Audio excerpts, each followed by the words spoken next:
Hai, Assalamualaikum warahmatullahi wabarakatuh. Saya Daila Turiskia dengan NIM 1235421. Kali ini saya akan menjelaskan sedikit materi tentang filsafat Islam. Jadi apa sih itu filsafat Islam? Jadi filsafat Islam itu sebenarnya cuma punya 3 pertanyaan besar. Yang pertama, ontologi, apa yang benar-benar ada? Contoh simpelnya, kamu punya HP, iya bisa dipegang, bisa dilihat. Kamu punya pikiran, punya otak, iya tentu saja. Kamu tidak bisa melihatnya tapi bisa dirasakan. Dan yang terakhir, apakah Allah itu ada? Bisa dibahas secara logis dan ontologi.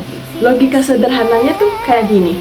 Semua barang, semua yang kita lihat di dunia ini punya sebab, butuh pencipta, dan butuh asalnya dari mana. Contohnya, ada gedung, pasti ada yang membangun. Ada aplikasi, pasti ada programmer. Ada alam semesta, pasti ada dong yang menciptakannya. Kalau semuanya butuh pencipta, berarti harus ada satu sang pencipta. Itulah yang dinamakan Allah atau wajibul wujud. Kalau Allah sendiri diciptakan, berarti siapa yang menciptakan Allah? Terus siapa lagi? Terus siapa lagi? Dan itu gak bakal selesai. Harus berhenti di satu zat yang memang tidak diciptakan sama sekali sama siapapun. Kita masuk ke poin yang kedua, yaitu epistemologi. Gimana caranya agar kita tahu kalau sesuatu itu benar? Setelah ditanya yang beneran ada itu apa, maka kita jawab dengan epistemologi. Kok kamu yakin sih kalau itu benar? Memang ada? Dalam Islam, kita bisa merujuk kepada 3 sumber ini biar kita tahu ini sebenarnya ada apa enggak ya?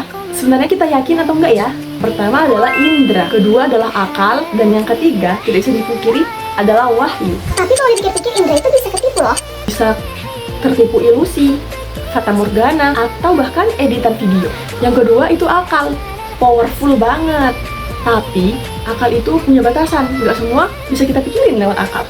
Contohnya, akal kita bisa pelajari tentang gravitasi, walaupun kita nggak bisa melihat. Tapi kita tidak bisa mempelajari surga, dan nggak bisa lihat surga juga. Nah, yang ketiga ini nih, tidak bisa diuji dengan lab, tapi dipercaya sama orang-orang karena datang langsung dari Allah. Contohnya, kita tahu kalau kiamat akan tiba, walaupun nggak ada eksperimen, sebuah pelajaran tentang kiamat.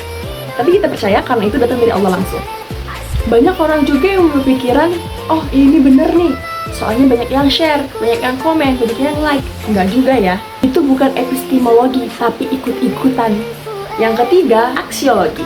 Ilmu itu mau dipakai untuk apa? Setelah kita tahu itu benar dan kamu yakin, terus mau dipakai buat apa? Inilah aksiologi. Nah, begitulah kira-kira sedikit penjelasan dasar filsafat Islam. Sampai jumpa di video selanjutnya. Bye-bye. Assalamualaikum warahmatullahi wabarakatuh.